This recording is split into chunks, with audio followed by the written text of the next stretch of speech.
Hello friends, welcome to my YouTube channel. आज का हमारा डिस्कशन है ऑब्जेक्ट के जो भी चारों पिलर हैं उस पे। लेकिन इस पे डिस्कशन करने से पहले मैं पिछले वीडियो में आप लोगों को बताया था ऑब्जेक्ट और क्लास के बारे में डिफरेंस। उसके पहले वाले वीडियो में मैंने बताया था ऑब्जेक्ट के बारे में डिटेल्स में। बेसिकली ये नहीं बताया था कि ऑब्जेक्ट क्रिएशन कैसे करते हैं। तो आज हम बेसिकली हमारा ये प्रैक्टिकल पार्ट रहेगा जिसमें हम ऑब्जेक्ट क्रिएट करेंगे। ठीक ठीक है फ्रेंड्स, न्यू कीवर्ड का यूज़ करके। तो चलते हैं अपने VS कोड में। और मैंने ऑब्जेक्ट क्रिएशन डॉट जावा नाम का एक, यहाँ पे देख सकते हैं ऑब्जेक्ट डॉट क्रिएशन नेम का मैंने एक फाइल बनाया है। ये इनहेरिटेंस, ओके, इनहेरिटेंस करते हैं। और मैंने यहाँ पे बना रखा है पब्लिक क्लास। अब देख सकते हैं आ गया मेरा सजेशन एक्सटेंशन। अब डाउनलोड कर ले। ऑब्जेक्ट क्रिएशन से पहले हम लोग क्या करते हैं, एक एक मेथड बनाते हैं जिससे हम लोग क्या करेंगे, ऑब्जेक्ट क्रिएट करेंगे। तो पहले एक वेरिएबल बनाना पड़ता है। पहले हम एक वेरिएबल बनाते हैं काउंट नेम का 0, जिसमें 0 क्या करते हैं, स्टोर करते हैं। ठीक है। और एक हम क्या बनाते हैं, एक अपना मेथड बनाते हैं, मेथड काउंटर, काउंटर नेम का, जिसमें हम क्या करेंगे, हम काउंट को प्लस प्लस करेंगे, काउंट प्लस प्लस। ठीक है। उसके बाद यह UT system out dot print है, जिसमें हम क्या करेंगे, अपने काउंट को हम प्रिंट करेंगे। ठीक है फ्रेंड्स। तो यहाँ पे हमारा क्या होगा, जैसे ही हम ऑब्जेक्ट क्रिएशन करेंगे, ठीक है, और हम काउंटर अपने मेथड को जैसे ही कॉल करेंगे, हमारा काउंट प्लस प्लस चलेगा। और काउंट में क्या होना चाहिए, हमारा 1 1 इंक्रीमेंट होना चाहिए हर बार। ठीक है। 1 1 क्या होना चाहिए, हमेशा इंक्रीमेंट होना चाहिए। तो हमारा लॉजिक ये है कि जैसे ही हम इसको कॉल करें, हमारा काउंट प्लस प्लस हो और हमारा क्या हो, बार बार इंक्रीमेंट करता हुआ नजर आए। ठीक है, दिखे। तो चलिए हम ऑब्जेक्ट अपना क्रिएट कर लेते हैं। तो ऑब्जेक्ट क्रिएशन, ठीक है, ओब्जे इक्वल टू न्यू। ठीक है फ्रेंड्स, न्यू कीवर्ड और ऑब्जेक्ट। ओके, हमारा ऑब्जेक्ट क्रिएट हो चुका है। अब क्या करते हैं, ओब्जे डॉट काउंटर, काउंटर, इसको जैसे ही कॉल करेंगे क्या होना चाहिए, हमारा यहाँ पे काउंट प्लस प्लस हो जाना चाहिए। काउंटर कॉल करते हैं, हम अपना प्रोग्राम रन करके एक बार देखते हैं। यहाँ पे देख सकते हैं, यहाँ पे एरर कुछ आया है। तो यहाँ पे नहीं, यहाँ पे देख सकते हैं आउटपुट आ चुका है हम लोगों का। हम एक बार टर्मिनल में रन करके देख लेते हैं, जावा ऑब्जेक्ट क्रिएशन डॉट जावा। हमारा देख सकते हैं यहाँ पे हमने क्या स्टोर किया था, काउंट में स्टोर किया था हमने 0। ठीक है, काउंट स्टोर किया था 0। अब क्या हो गया, हमारा काउंट प्लस पर जैसे ही काउंटर को हमने ऑब्जेक्ट क्रिएट किया, मेमोरी अलोकेट हुआ इस वेरिएबल, इस मेथड के लिए। और मेथड को क्या मिला भी रही हो, मेमोरी। तो हीप सेक्शन में हमें क्या मिला, मेमोरी स्पेस मिला जिसमें काउंट हुआ। ठीक है, जिसमें हीप सेक्शन में क्या मिला, हमें मेमोरी मिला, किसके लिए, तो काउंट वेरिएबल के लिए। और क्या हुआ, काउंट इक्वल टू 0 जाके उस हीप सेक्शन में अलोकेट हो गया। अब वहां से क्या हुआ, हमारा काउंट प्लस प्लस जैसे ही हुआ, हमारा क्या हुआ 0 से इंक्रीमेंट होके हमारा 1 हो गया। तो 1 हो गया यहाँ पे। अब इसको बार बार हम लोग कॉल करेंगे, देखते हैं क्या होता है। ऑब्जेक्ट क्रिएशन 1 2 3 बार कॉल किया हमने, फिर मैंने रन किया 1। एक्चुअली मैंने सेव नहीं कर रखा है। ओके, देख सकते हैं क्या हो रहा है। यहाँ पे बहुत ध्यान से समझने की जरूरत है आप लोगों की। एक बार क्या होता है, जैसे ही आप न्यू कीवर्ड का यूज करते हैं, तो क्या होता है, एक मेमोरी अलोकेट होता है हम लोग के लिए। क्या होता है, एक memory, only 1 memory is allocated for storing the variable.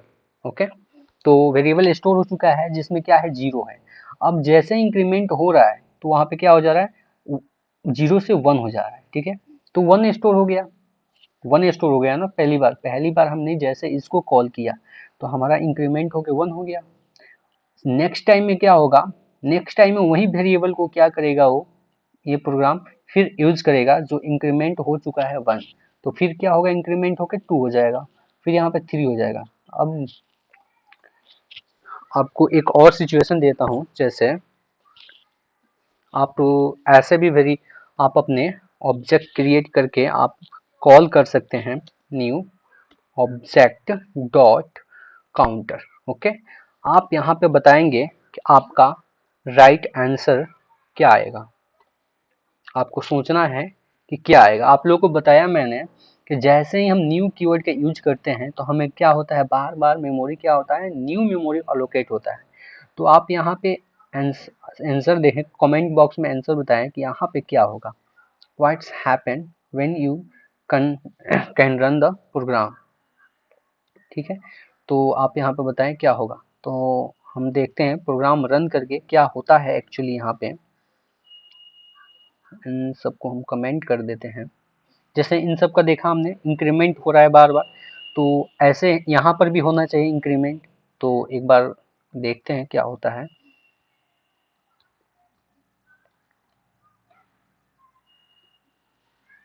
ये देख सकते हैं, काउंटर मैंने सेव नहीं कर रखा है। ओ, ओके, CLEAR क्लियर कर लेते हैं स्क्रीन पहले हम।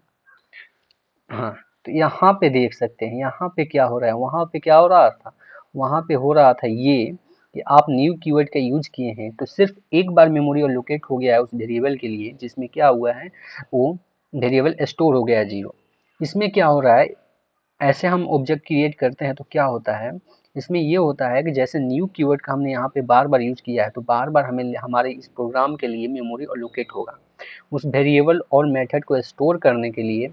इसलिए क्या होगा कि एक बार तो काउंट प्लस प्लस हो के 1 हो जाएगा ना, लेकिन फिर ये फर्स्ट लाइन के लिए, फर्स्ट न्यू कीवर्ड के लिए क्या होगा, 1 हो गया। नेक्स्ट नेक्स्ट जैसे ही न्यू आएगा तो फिर नया मेमोरी अलोकेट हो गया और सबका मेमोरी एड्रेस क्या होगा, अलग अलग होगा सबका। तो यहाँ पे न्यू मेमोरी अलोकेट हो गया, यहाँ पर भी न्यू मेमोरी अलोकेट होगा, तो ये प्रोग्राम बार बार रन होगा और बार बार काउंट की वैल्यू 0 हर मेमोरी स्पेस में क्या होगा, स्टोर होगा। और उसको काउंट प्लस प्लस करना है, जब काउंटर को बार बार कॉल कर रहे हैं उस, तो उससे क्या हो रहा है, 1 बार बार आ रहा है। तो आप लोगों ने यहाँ पे देखा कि ऑब्जेक्ट कैसे क्रिएट करते हैं। यहाँ पे 2 सिचुएशन मैंने दिखाया ऑब्जेक्ट क्रिएशन का। अगर कोई डाउट है तो आप कमेंट बॉक्स में जरूर लिख के बताएं क्या डाउट रह गया आपको इसमें बेसिकली। ओके फ्रेंड्स, चलते हैं अपने न्यू टॉपिक पे, जिसमें इनकैप्सुलेशन, इनहेरिटेंस, पॉलीमॉर्फिज्म के बारे में हम आज थ्योरी पार्ट देखेंगे। नेक्स्ट वीडियो में मैं लाऊंगा उसके प्रैक्टिकल, जिसमें प्रोग्राम थ्रू प्रैक्टिकल कराएंगे आप लोगों को। तो जैसे क्लास के बारे में आप लोगों को बता दिया है मैंने, inheritance inheritance when one object acquire the all the property and behavior of parent object। समझ रहे हैं, मतलब पेरेंट क्लास कोई भी, जैसे इनहेरिटेंस का मैंने प्रोग्राम बना भी रखा है, यहाँ पे दिखा सकते हैं हमें।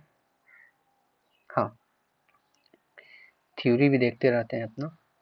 तो when one object acquire all the property and behavior of parent object it is known as inheritance, it provide code reusability। ठीक है, ये लाइन आप लोग नोट डाउन कर लें। और इनहेरिटेंस इज अ मैकेनिज्म, क्या है, एक मैकेनिज्म है in which one object acquired all the property and behaviour of parent object is known as inheritance. Basically inheritance represent करता है इज ए रिलेशनशिप। जैसे इज ए रिलेशनशिप मतलब आपके और पिताजी का रिलेशन, जैसे आपके पिताजी के जितनी भी संपत्ति हैं, जितने भी आपका जायदाद है, वो सब क्या है, आपके हैं। क्या कर सकते हैं आप, एक्वायर कर सकते हैं। समझ में आ रहा है ना? वैसे ही इसका भी कंसेप्ट सेम है इनहेरिटेंस का। जो भी पेरेंट क्लास है, जैसे आपको प्रोग्राम समझाते हैं, जैसे यहाँ मैंने कार क्लास का कार एक कार बनाया, ठीक है, यहाँ पे कार का एक क्लास है, ठीक है। तो कार क्या है, एक नेम है, कार क्या है, एक ब्रांड है। कार एक ब्रांड है, उसमें बहुत सारे कार के वैरायटीज आ गए, वो सब क्या हो गया उसके वो सब क्या हो गए हैं, उसके सब क्लासेस हो गए हैं। और क्या कार क्या है, पेरेंट क्लास है। तो पेरेंट क्लास को क्या कर रहा है, ये इनहेरिटेंस क्लास जो क्या कर रहा है, इसको एक्सटेंड कर रहा है। एक्सटेंड कीवर्ड का यूज किया जाता है बेसिकली इनहेरिटेंस इसको अचीव करने के लिए। और इनहेरिटेंस पूछे क्यों, क्यों मतलब इनहेरिटेंस को यूज किया जाता है, बेसिकली कोड रीयूजेबिलिटी के लिए। और दूसरा कारण ये है यूज करने का, रन टाइम पॉलीमॉर्फिज्म यानी कि फॉर मेथड ओवरलोडिंग को अचीव करने के लिए इनहेरिटेंस को बेसिकली यूज किया जाता है। तो इस प्रोग्राम में देख सकते हैं यहाँ पे एक्सटेंड किया कार को, ठीक है। तो कार के जितने भी मेथड आप यहाँ पे कोई भी आप बना लें, इंट डेटा इक्वल टू 10, ठीक है। आप कोई भी यहाँ पे डेटा बना लें, तो ये क्या है, डेटा इसको इनहेरिट कर चुका है, यानी कि कार के पास ये डेटा है। तो ये एक्सटेंड कीवर्ड को यूज करके इस डेटा को क्या कर सकता है, यूज कर सकता है अपने प्रोग्राम में। जैसे तो आप कहने का मतलब नहीं समझे, तो यहाँ पे जैसे इंट डेटा है तो हम इसको क्या कर सकते हैं, यहाँ पे यूज कर सकते हैं। बेसिकली क्यों यूज कर सकते हैं, क्योंकि एक्सटेंड कीवर्ड का यूज करके इसके जितने भी वेरिएबल हैं, इसके जितने भी टाइप के वेरिएबल हैं, ये हम क्या कर सकते हैं, इसको यूज कर सकते हैं अपने क्लास में। ये मेथड कोई भी क्लास हो इसको कॉल कर सकते हैं अपने क्लास में एक्सटेंड कीवर्ड का यूज करके। जैसे पिताजी की संपत्ति को आप रख लेते हैं, ठीक है फ्रेंड्स। तो सेम वैसा ही कंसेप्ट है इसका। तो इसको यूज करते हैं, एक हम क्या बनाते हैं, वॉइड बनाने की कोई जरूरत नहीं है, हम यहाँ पे डायरेक्ट क्या करते हैं, direct SOUT system out dot println, हम यहाँ पे क्या करते हैं, ओबीजे डॉट डेटा, हम यहाँ पे डेटा को क्या कर लेते हैं, प्रिंट कर लेते हैं। यहाँ पे लिख देते हैं data from parent class car, ठीक है। यहाँ पे हम इसको प्रिंट किए, तो क्या हुआ, ये जो डेटा हमने यहाँ पे बनाया इसको मैंने यहाँ पे यूज कर लिया, उसके सारे प्रॉपर्टी वेरिएबल को यूज कर पा रहे हैं हम यहाँ पे। तो यहाँ पे हम जावा और क्लास का नाम क्या था, inheritance dot Java, why is error find main method, okay. Basically यहाँ से हम रन कर लेते हैं ना, तो वही एक बार और रन करके देखते हैं। हाँ, यहाँ पे देख सकते हैं data from the parent class car equal to 10, हमारा 10 आ चुका है, बेसिकली -10। ओ यहाँ इसको ही रिमूव कर देते हैं ना, तो यहाँ पे देखेंगे हमारा 10 क्या आ चुका है, पेरेंट क्लास से क्या आ गया है, मेरा डेटा आ गया है। यहाँ पे हम एक्सटेंड कर पा रहे हैं। तो सेम कंसेप्ट है इसका इनहेरिटेंस का। अब नेक्स्ट टॉपिक है पॉलीमॉर्फिज्म। बेसिकली पॉलीमॉर्फिज्म का हम यहाँ पे सिंपल सा इसको समझने की कोशिश करते हैं थ्योरी पार्ट से। If one task is perform in different way it is known as polymorphism. मतलब कहने का मतलब है, मतलब एक टास्क जो क्या करे, परफॉर्म करे डिफरेंट डिफरेंट वे में। जैसे हम हम हम क्या है, एक बॉयज है, हम जाते हैं कंपनी में तो एम्प्लॉय होते हैं, घर पे रहते हैं तो के बेटे की तरह बिहेव करते हैं, गांव में रहते हैं तो गांव के बच्चों के फ्रेंड के साथ अलग तरीके। तो हम क्या करते हैं, पॉलीमॉर्फिज्म की तरह काम कर रहे हैं, ठीक है। पॉलीमॉर्फिज्म का एक बेस्ट एग्जांपल प्रोग्रामिंग में हो जाएगा आपका print system dot out dot println, जो क्या करता है डिफरेंट डिफरेंट सिनारियों में क्या करता है, डिफरेंट डिफरेंट चीज़ों को क्या करता है, प्रिंट करता है। जैसे इंट टाइप का डेटा प्रिंट कर सकता है, फ्लोट टाइप का डेटा प्रिंट कर सकता है। सेम वैसा ही कंसेप्ट है पॉलीमॉर्फिज्म का। जम हो गया अब्स्ट्रैक्शन। अब्स्ट्रैक्शन मतलब क्या होता है, hiding the internal details and showing the functionality is known as abstraction. जैसे एग्जांपल आप फ़ोन कॉल से ले सकते हैं, आपको ये नहीं पता है कि फ़ोन फ़ोन जो इंटरनल प्रोसेसिंग है, फ़ोन कॉल कैसे आता है, उसके बारे में हमको नहीं पता है। Okay, hiding the internal details, हमको सिर्फ फंक्शनैलिटी के बारे में मालूम होना चाहिए।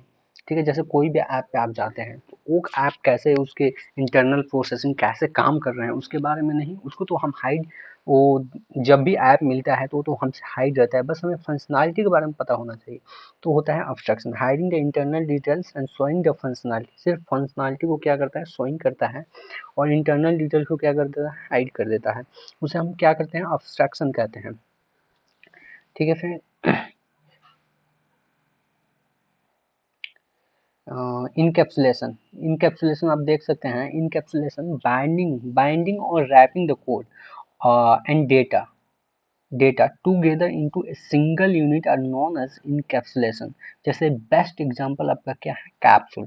जैसे आप कैप्सूल लेते हैं, आपको बीमार पड़ते हैं जब आप, तो आप कैप्सूल लेते हैं, तो कैप्सूल का आपने कभी ओपन करके देखा होगा, तो उसमें छोटे छोटे दवाइयाँ होती है, मेडिसिन होते हैं।